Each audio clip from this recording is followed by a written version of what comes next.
നമസ്കാരം. ജ്യോതിശാസ്ത്ര പങ്ക്തിയിലേക്ക് പ്രിയമുള്ള എല്ലാ പ്രേക്ഷകർക്കും ഹൃദ്യമായ സ്വാഗതം. നമ്മൾ ഇന്ന് ജ്യോതിശാസ്ത്രത്തിലെ ചില പ്രത്യേകമായ വസ്തുതകളാണ് പറയാൻ പോകുന്നത്. നക്ഷത്ര ജ്യോതിഷം അഥവാ സ്റ്റെല്ലാർ അസ്ട്രോളജിയുടെ വിവിധ വശങ്ങളാണ് നാം ഇവിടെ പറയാനായിട്ട് പോകുന്നത്. അശ്വതി മുതൽ രേവതി വരെയുള്ള 27 നാളുകാരുടെ പൊതുവായിട്ടുള്ള ഓരോരോ കാലഘട്ടങ്ങൾ എപ്രകാരമായിരിക്കാം, സാമാന്യമായിട്ടുള്ള അവസ്ഥകൾ ഓരോ സന്ദർഭങ്ങളിലും എങ്ങനെയൊക്കെ വന്നു ചേരാം തുടങ്ങിയ വിവിധങ്ങളായ വിഷയങ്ങൾ, അതാണ് നമ്മൾ ഇന്ന് പറയുന്നത്. നമ്മൾ 27 നാളുകളാണ് നക്ഷത്ര ജ്യോതിഷത്തിൽ ഉള്ളത്. ലൂനാർ അസ്ട്രോളജി അഥവാ ചാന്ദ്ര ജ്യോതിഷത്തിൻ്റെ ഭാഗമാണ് ഇവ. നിരയന ജ്യോതിഷമെന്നും പറയും. നക്ഷത്രങ്ങളെന്ന് പറയുമ്പോൾ നമ്മൾ ആകാശത്ത് ഇങ്ങനെ കൺചിമ്മി തെളിയുന്ന ആ കാണുന്ന വെറും നക്ഷത്രങ്ങളെ പറ്റിയിട്ടല്ല പറയുന്നത്. ഒരു നക്ഷത്ര മണ്ഡലം എന്ന് പറയുന്നത് ആകാശത്ത് 13.25 ഡിഗ്രി, കുറച്ചുകൂടെ വ്യക്തമായി പറഞ്ഞാൽ 13.33 ഡിഗ്രി അളവാണ് ഒരു നക്ഷത്ര മണ്ഡലം. ഭൂമിക്ക് ചുറ്റുമുള്ള അന്തരീക്ഷ മണ്ഡലത്തെ ഒരു പരിപൂർണ വൃത്തമായി പരിഗണിച്ചാൽ ആ വൃത്തത്തിൻ്റെ ഗണിതപരമായ അളവ് 360 ഡിഗ്രിയാണ്. അങ്ങനെയുള്ള വൃത്താകൃതിയിലുള്ള അന്തരീക്ഷ മണ്ഡലത്തിൽ 30 ഡിഗ്രി വരുന്ന ഒരു ദൂരപരിധി, അതിനെയാണ് ഒരു രാശി അഥവാ ഒരു രാശി മണ്ഡലം എന്ന് പറയുന്നത്. അങ്ങനെ 12 രാശികൾ, 30 ഡിഗ്രി അളവ് വീതമുള്ള 12 രാശികൾ ചേരുമ്പോൾ ഒരു രാശിചക്രം, വൃത്താകൃതിയിലുള്ള ഒരു രാശിചക്രം പൂർത്തിയാകും. ഇത് കൂടാതെ 360 ഡിഗ്രി അളവുള്ള രാശി വൃത്തത്തെ 27 ചെറിയ ഭാഗങ്ങളായിട്ട് വിഭജിച്ചാൽ ആ ഓരോ ഭാഗവും 13.33 അളവുള്ള ഒരു മേഖലയായിട്ട് വരും. ആ ഒരു മേഖലയാണ് ഒരു നക്ഷത്ര മണ്ഡലം.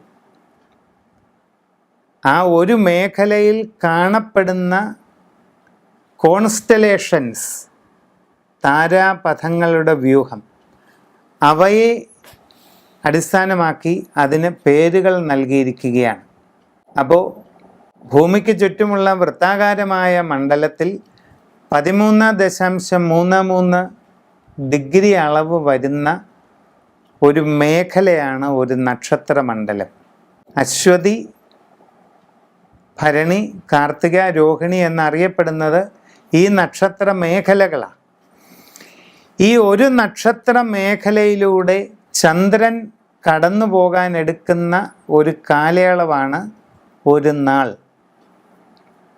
അത് ശരാശരി 60 നാഴിക അഥവാ 24 മണിക്കൂർ കൊണ്ടാണ് ഒരു നക്ഷത്ര മേഖലയിലൂടെ ചന്ദ്രൻ കടന്നു പോകുന്നത്. ഇതിനെയാണ് നമ്മൾ ഒരു നാൾ എന്ന് പറയുന്നത്. ഇതാണ് നക്ഷത്രങ്ങളെ പറ്റിയിട്ടുള്ള ഏറ്റവും അടിസ്ഥാനപരമായ കാര്യം ചുരുക്കി പറഞ്ഞത്. രണ്ടാമത്തെ നാള് ഭരണിയാണ്. ഭരണി നക്ഷത്രക്കാരുടെ ജനനം ശുക്രദശയിലാണ്. നക്ഷത്രാധിപൻ ശുക്രനാണ്. ശുക്രദശ പൊതുവെ 20 കൊല്ലമാണ്. ഒരു ഭരണി നാളിൽ ജനിക്കുന്ന കുട്ടി, ആ കുട്ടിയുടെ ജനനശിഷ്ടം ശുക്രദശ എത്ര കാലം ബാക്കി വരും എന്ന് കണക്ക് കൂട്ടുന്നത് ഭരണി നാൾ തുടങ്ങി എത്ര നാഴിക വിനാഴിക പിന്നിട്ടപ്പോഴാണ് ആ കുട്ടി ജനിക്കുന്നത് എന്നതിനെ ആശ്രയിച്ചാണ്. എന്തായാലും ശൈശവവും ബാല്യത്തിൻ്റെ ആദ്യഘട്ടങ്ങളും ഒരു കുഞ്ഞിനെ സംബന്ധിച്ച് പൊതുവെ ശുക്രദശയിലൂടെയാണ് ഭരണിക്കാർക്ക് കടന്നു പോകുന്നത്. ശുക്രൻ ജന്മശിഷ്ട ദശ ആകുന്നത് കൊണ്ട് തന്നെ ശൈശവകാല ക്ലേശങ്ങൾ പൊതുവെ കുറവായിരിക്കും. സാധാരണയായിട്ട് വിദ്യാഭ്യാസത്തിൻ്റെ ആരംഭകാലം ഈ ശുക്രനിലൂടെയാണ് വരുന്നത്. അപ്പോൾ നല്ല രീതിയിലൊരു സ്കൂൾ പഠനം തുടങ്ങാനായിട്ട് ഇതുകൊണ്ട് സാധിക്കാറുണ്ട്.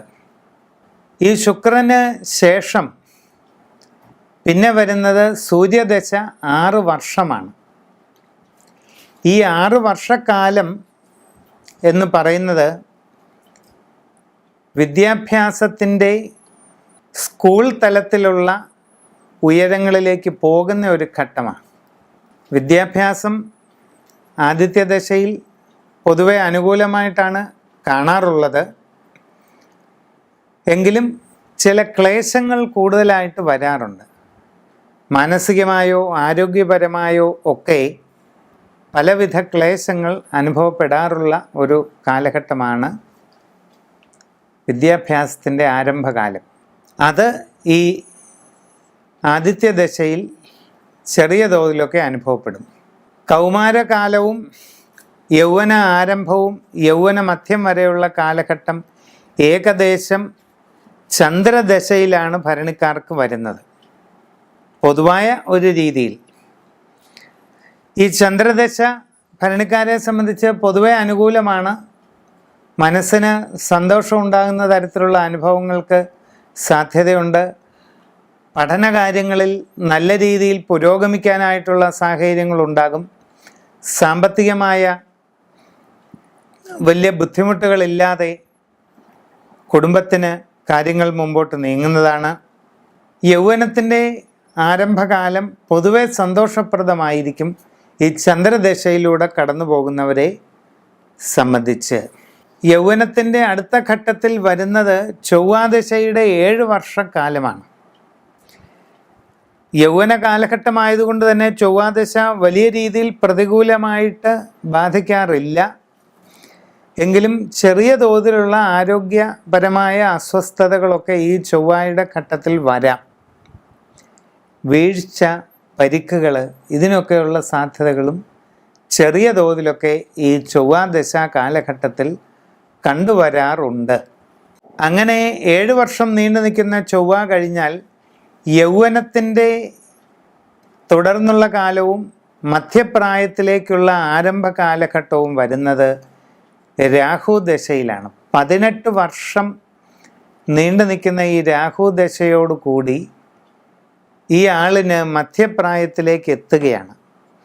ആ മധ്യപ്രായത്തിലേക്ക് വന്നു ചേരുന്നതായ രാഹുദശയിൽ പലതരത്തിലുള്ള അസ്വസ്ഥതകളും പലപ്പോഴും വന്നു ചേരാവുന്നതാണ്. ജീവിതത്തിൻ്റെ നിർണായകമായ ഘട്ടങ്ങളിൽ കൂടെ കടന്നു പോകുന്ന കാലമായതുകൊണ്ട് എല്ലാ കാര്യങ്ങളും വളരെ സൂക്ഷിച്ച് ചെയ്യേണ്ടതാണ്. ജീവിത മധ്യത്തിന് ശേഷം വരുന്ന 16 വർഷക്കാലം വ്യാഴദശാകാലമായിരിക്കും ഇവർക്ക്. ആ കാലഘട്ടത്തിൽ കുടുംബപരമായും വ്യക്തിപരമായും നല്ല നേട്ടങ്ങൾക്കുള്ള ഒരു സാധ്യത കാണുന്നുണ്ട്. ഭരണി നാളുകാർക്ക് ചിന്താക്കുഴപ്പങ്ങൾ പലപ്പോഴും കൂടുതലായിട്ട് കണ്ടുവരാറുണ്ട്. വളരെയധികം ആലോചിച്ച് അസ്വസ്ഥതകളിലേക്ക് പോകുന്ന ഒരു പ്രവണത ഭരണിക്കാർക്ക് കണ്ടുവരുന്നുണ്ട്. ഏതായാലും തൊഴിൽപരമായ കാര്യങ്ങളിലും കുടുംബപരമായ പശ്ചാത്തലത്തിലുമെല്ലാം വളരെ നന്നായി ആലോചിച്ച് പ്രവർത്തിക്കേണ്ടതാണ് ഭരണിനാളുകാർ. ഈ നക്ഷത്രത്തിൻ്റെ ജന്മനക്ഷത്ര കല്ല് എന്ന് പറയുന്നത് വജ്രം അഥവാ ഡയമണ്ടാണ്. പിന്നീട് ദശാകാലങ്ങൾ മാറുന്നതിനനുസരിച്ച് വേണമെങ്കിൽ മറ്റ് കല്ലുകൾ ഇടാവുന്നതാണ്. ഭരണി നാളുകാർ പൊതുവായിരിക്കുന്നതായ കാര്യങ്ങളാണ് ഈ പറഞ്ഞത്. ഓരോ വ്യക്തിയും അവരവരുടെ ജനന തീയതിയും സമയവും അനുസരിച്ച് സ്വന്തം ഗ്രഹനില കണക്കാക്കി അതിനനുസരിച്ച് കാര്യങ്ങൾ അറിഞ്ഞ് പ്രവർത്തിക്കുന്നതാണ് ഏറ്റവും ഉത്തമം.